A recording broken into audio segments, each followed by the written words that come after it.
Урматтуу достор, урматтуу кесиптештер, баардыгыбыз бүгүн өтө чоң салтанатты ачуунун астында турабыз. Себеби бүгүнкү Совет досубуздун кылган ушул жана сиздин Юсуп Сайфиев бир тууганыбыз экөө эң чоң демилге көтөрүп, жана ошондой эле элге үлгү боло турган бир жакшы иш жасап атат.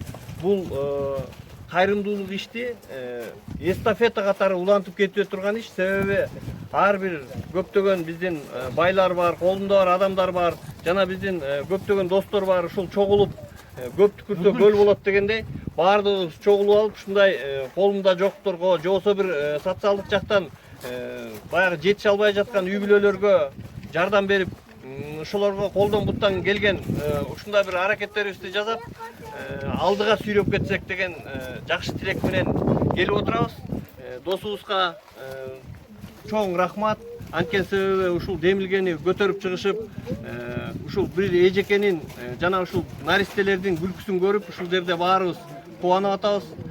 Негизгисинен баардыгыңыздарга ушул жерде келип, ушул массалык маалымат каражаттарынын өкүлдөрүнө ыраазычылык билдирген кетебиз. Себеби ушул жасалып аткан ишти элге толугу менен жеткизсек, баардык биздин бир туугандар ойгонуп, ушул иш эстафета катары уланып кетсе деген аябай чоң жакшы тилекти айткым келет. Чоң рахмат.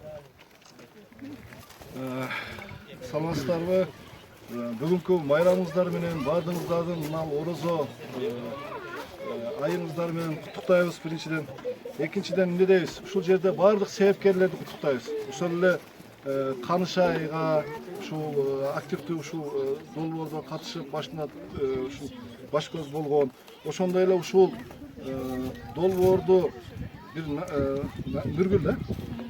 Нургүл карындашыбыздын үй бүлөсүнө жардам берип, ошону үй салып берип, азыр бир тууганга туалет салып беришпейт чындыгындачы.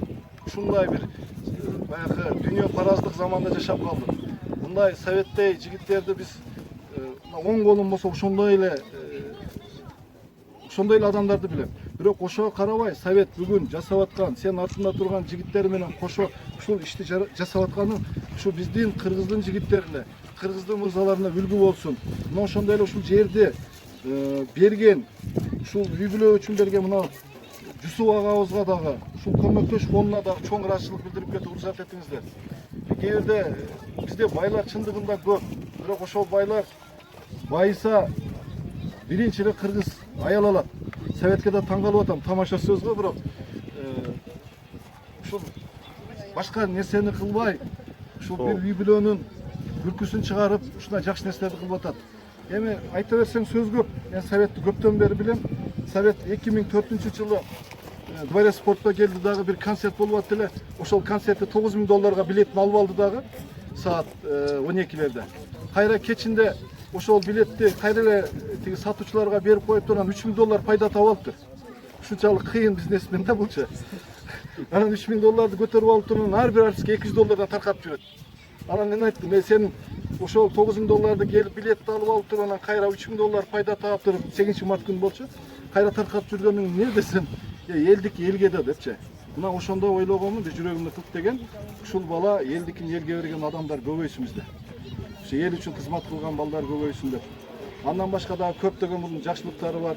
Аны биз дайыма мисал келтирип айтып жүрөбүз. Мусулманчылыкта мындай деген бир дагы бир түшүнүк бар да, бир колун кылганы бир колун көрбөсүн деп айтышат да. Анан мен Советке айттым, Совет, муну жарыяла. Себеби ал сөз бир колун кылганы бир колун кылганы бир колун көрбөсүн деген нерсе милдет кылба деген түшүнүк. Бирок азыр сен кылып аткан нерсени ушул маалымат каражаттарынан башкаларга да үлгү болсун. Башкалар да көп. Мусулманчылыкта айтат, мечит салган эң чоң сооп деген. Мына ошондой сооптордун бири үй салганда элечи.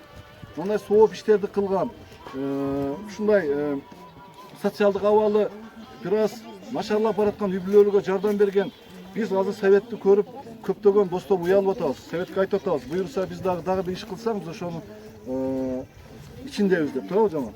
Ошондуктан мен ушул Жусуп агайга, Совет досубузга, жана башка ушул жерде кызмат көрсөткөн баардык инсандарга азырдан болсо да тыйын кошкон биздин жигиттерибизге, алыста жакында жүргөндөргө, ушундай эле ушу жерде келип убактысын аябай колдоп берип аткан мына биздин кыздарыбызга, активдүү соц тармактагы кыздарыбызга, журналисттерге терең ыраазычылык билдирип кетүүгө уруксат этиңиздер. Ылайым ынтымагыбыз, ырашкерлигибиз, биримдигибиз артсын. Дайыма колубуздан жакшылык иштер келип турсун. Рахмат сиздерге. Эми лентаң. Qana,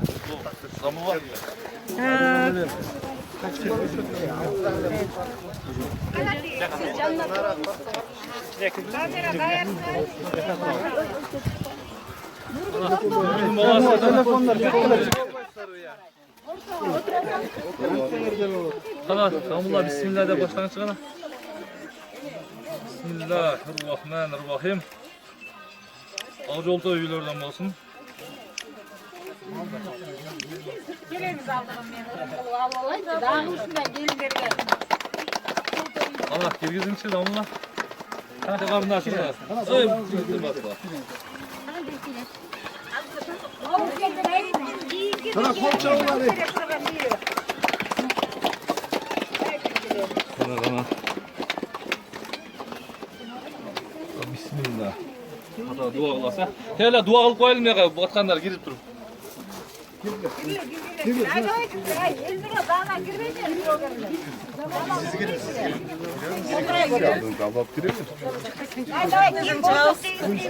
Biz oroz olsun.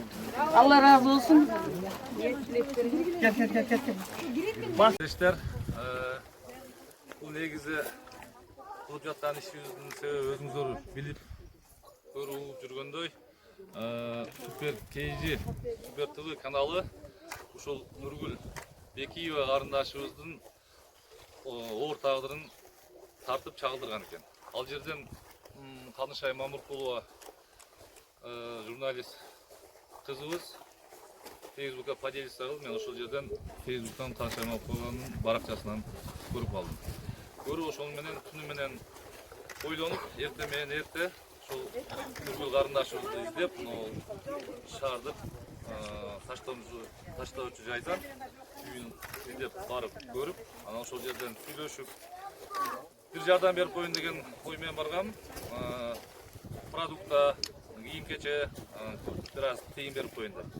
Ки карындашыбыз менен сүйлөшкөндөн кийин, чейдей балдарын көргөндөн кийин ушундай ой келди. Жүрөгүм чыдаган жок, ошол басып кеткенге болбой калды да. Анан ошол жерден Кудайым буйруса, ушул жер маселесini чечип берген элдерибиз болсо, ишкерлерби, ким болсо дагы жер маселесini чечип берсеңиздер, Кудайым буйруса, үй салганга мен даяр. Жардам берем дегендерге эшигибиз ачык деп бардыгына кайрылганбыз, жазышкан. Ал ошондон сразу эле көмөктөш бол фондунун жетекчи Сайпиев Юсуп агабыз мага байланышка чыгып, бизде жер бар, Сокулук районунда, Токбай айылында келип көрсөңүздөр болот дегенден биз Нургүлдү алып, ушу Канышай Мамыркулова, Юсуп Сайпиев болуп келип, ушул жерди, биз турган жерди көрүп, анан жактырып, ушул жерде үй сала турган болуп баштадык. Негизинен бардык кыргызстандык чет өлкөдө иштеп жаткан мекендештердин баарына ыраазычылык айтыш керек. Бул эми көпчүлүктүн иши берекелүү болот демекчи, көпчүлүк кылган иш берекелүү болду да. Бул жерде ошол эл сомго бүт Кыргызстандан, Россиядан, Америка, Кореядан колунан келишинче акча салып отуруп, 203 миң сом акча жиналган. Нургүл өзү жинаган. Аны могул немеге иштеттик? Курулушка, строительдердин эмгек акысына. Андан сырттары Фаркат Каныбек деген инилерибиз мына терезелерин алып берди. Ал бүгүн келбей калды. Эрмек деген иним бар, жыгач салат. Ошол жигит мына крышасын жыгачын алып берди. Калганын биз өзүбүз аракет кылып салдык. Бышкангычтан турду, тышын жылыладык. Бүт баары жаңы материалдан салынды. Бүт баары. Эмеректерди холодильник, телевизорлорду ошо баягы немеге чыккан мезгилде алып келишкен.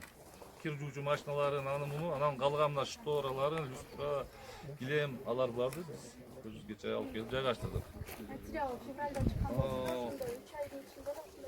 Mart'ta başlagan.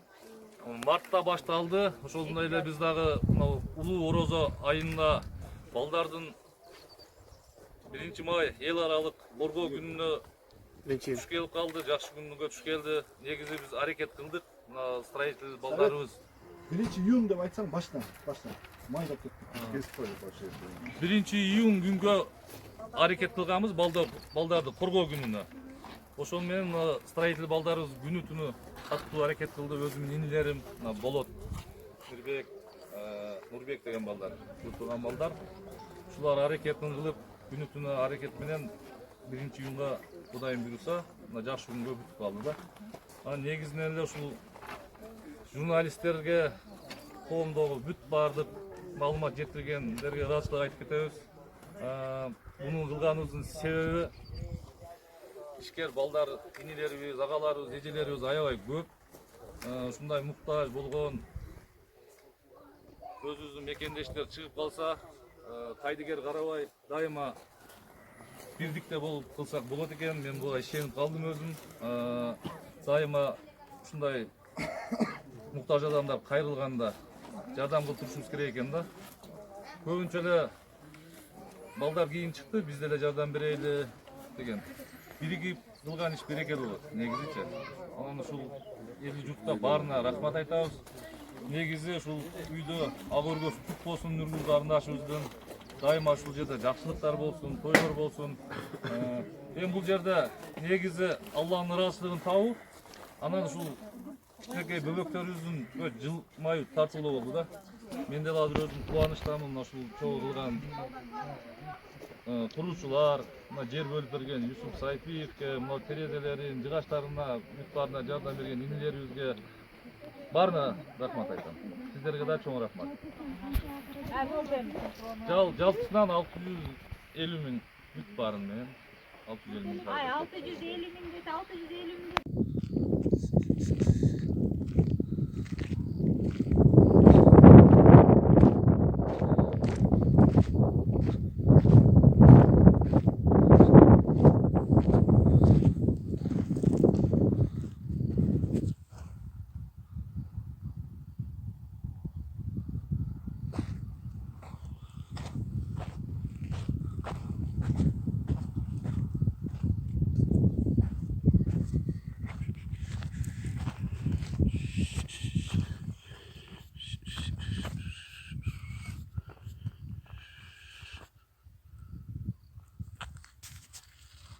Videoyla tatmış. Ulan Kadışay, prorab. Отсюда до, ага, қанша oldu? 3. Siz nerede kim? Prorabsınız mı? Nesiz? Ben dizayner. Dizaynersiz ha, dizayner. Ulan daha dizayner neler? Güçlü dizayner. Siz kimsiz siz? Saragöl'ün Ne iş klas? ben bu zara gelip de demedim. Zanyoska teges mi? Так, Allah razı olsun. 6 metr. Ya prorab, boke. 6 metr Ya. bağladık endi. Nurik. Milli. 3 metrege 6 metr. 2,5. No. Özü de, bilesen. Samet Bey, Rustam Bey olur. Kirim. Oradan da 2 var bu. 1, 2, 3 var bu. Orada 6. Aa, bunu olacak. Bu olacak yani. Детский, кухня. Сол 6 метр. Это такого. Екі детский оқылады да жүрмін мұна. Мұна қанша метр? 3-ке қанша? 20 метр балконнан 3-ке бөледік емес, болды 100 сомдон 2 сом түшірсек 80.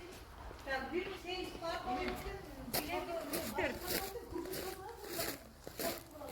Мінекей, Құда қаласа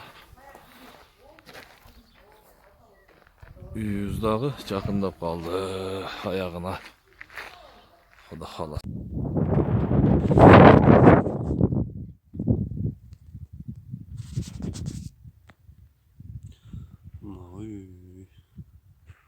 Aldı jagı.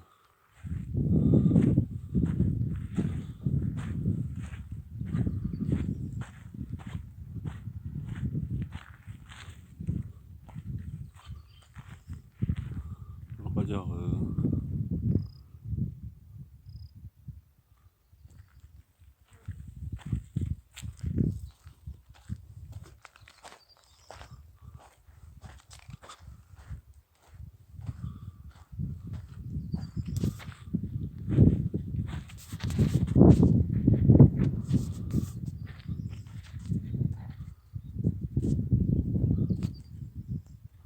Мына койгон эшик, сырттагы баа темир эшик.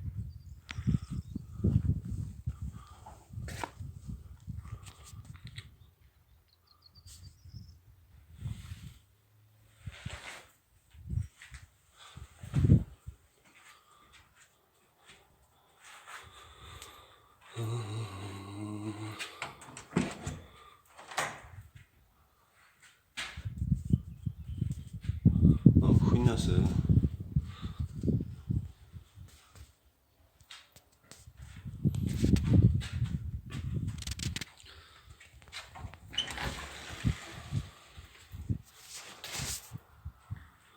Bu zал.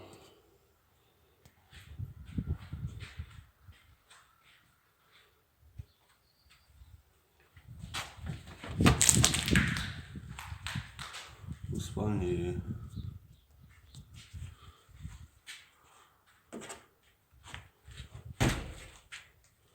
Bu коридор. Ал зайнектер келип коюлат.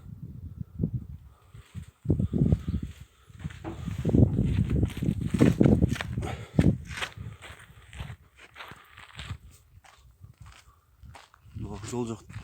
Жол жак.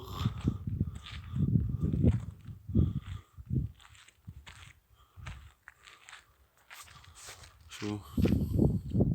Arkadaşlar, bu negizi kılıp жатқан işimizin sebebi özünüzдөр bilip көрүп жүргөндөй Супер KG Супер ТВ каналы ушул Нургүл Бекиева карындашыбыздын оор тагдырын тартып чагылдырган экен. Ал жерден Канышай Мамыркулова журналист кызыбыз Facebook'a поделиться кылып, мен ошол жерден Facebook'tan Канышай Мамыркулованын баракчасынан көрүп алдым. Көрүп ошол менен түнү менен ойлонуп, эрте менен эрте ошол Нургүл карындашыбызды издеп, шаардык таштоочу жайдан үйүн издеп барып көрүп, анан ошол жерден сүйлөшүп, бир жардам берип коеюн деген ой менен баргам. Продукта, кийим-кече бир аз тыйын берип коеюн деп. Ки карындашыбыз менен сүйлөшкөндөн кийин, чейдей балдарын көргөндөн кийин ушундай ой келди. Жүрөгүм чыдаган жок, ушул басып кеткенге болбой калды да. Анан ошол жерден Кудайым буйруса ушул жер маселесини чечип берген элдерибиз болсо, ишкерлерби, ким болсо дагы жер маселесин чечип берсеңиздер, Кудайым буйруса үй салганга мен даяр. Жардам берем дегендерге эшигибиз ачык деп баардыгына кайрылганбыз, жазышкан. Анан ошондон сразу эле көмөктөш бол фондунун жетекчи Сайпиев Юсуп агабыз мага байланышка чыгып, бизде жер бар, Сокулук районунда, Токбай айылында келип көрсөңүздөр болот дегенден биз Нургүлдү алып, ушу Канышай Мамыркулова, Юсуп Сайпиев болуп келип, ушул жерди, биз турган жерди көрүп, анан жактырып, ушул жерди үй сала турган болуп баштадык. Негизинен бардык кыргызстандык чет өлкөдө иштеп жаткан мекендештердин баарына ыраазычылык айтыш керек. Бул эми көпчүлүктүн иши берекелүү болот демекчи, көпчүлүк кылган иш берекелүү болду да. Бул жерде ошол эл сомго бүт Кыргызстандан, Россиядан, Америка, Кореядан колунан келишинче акча салып отуруп, 203 миң сом акча жиналган. Нургүл өзү жинаган. Аны могул немеге иштеттик? Курулушка, строительдердин эмгек акысына. Андан сырттары Паркат Каныбек деген инилерибиз мына терезелерин алып берди. Ал бүгүн келбей калды. Эрмек деген иним бар, жыгач сатат. Ошол жигит мына крышасын жыгачын алып берди. Калганын биз өзүбүз аракет кылып салдык. Бышкангычтан турду, тышын жылуладык. Бүт баары жаңы материалдан салынды. Бүт баары. Эмеректерди мына холодильник, телевизорлорду ошо баягы немеге чыккан мезгилде алып келишкен. Кир жуучу машиналарын, аны муну, анан калган мына штораларын, люстра, килем, алар барды биз көзүбүзгече алып келип жайгаштырдык. Мартта башталган. Мартта башталды. Ошондой эле биз дагы мына улуу орозо айында балдардын 1 май эл аралык боргоо күнүнө туш келип калды, жакшы күнгө туш келди. Негизи биз аракет кылдык. Мына строитель балдарыбыз 1-июнь деп айтсаң баштан. Май деп кесип коюп получается. 1-июнь күнгө аракет кылганбыз балдарды коргоо күнүнө. Ошол менен строитель балдарыбыз күнү түнү каттуу аракет кылды. Өзүмдүн инилерим, Болот, Мирбек, Нурбек деген балдар, турган балдар. Ушулар аракетин кылып, күнү түнү аракет менен 1-июнга Кудайым буйруса, жакшы күнгө бүтүп калды да. Анан негизинен эле ушул журналисттерге, коомдогу бүт баардык маалымат жеткиргендерге ыраазычылык айтып кетебиз. Муну кылганыбыздын себеби ишкер балдар, инилерибиз, агаларыбыз, эжелерибиз аябай көп. Ушундай муктаж болгон өзүбүздүн мекендештер чыгып калса, кайдыгер карабай дайыма бирдикте болуп кылсак болот экен. Мен буга ишенип калдым өзүм. Дайыма ушундай муктаж адамдар кайрылганда жардам кылып турушубуз керек экен да. Көбүнчө эле балдар кийин чыкты, биз деле жардам берели деген. Биригип кылган иш берекелүү болот негизичи. Анан ушул элди журтка баарына рахмат айтабыз. Негизи ушул үйдө ак өргөсү түк болсун, Нургүл карындашыбыздын дайыма ушул жерде жакшылыктар болсун, тойлор болсун. Эми бул жерде негизи Алланын ыраазычылыгын табуу, анан ушул кичинекей бөбөктөрүбүздүн жылмаюу тартылуу болду да. Мен деле азыр өзүм кубанычтамын ушул чогуу кылган куруучулар, жер бөлүп берген Юсуп Сайпиевке, терезелерин, жыгачтарына, бүт баарына жардам берген инилерибизге баарына рахмат айтам. Сиздерге да чоң рахмат. Жалпысынан 650 миң бүт баарын менен 650 миң. 650 миң 650 миң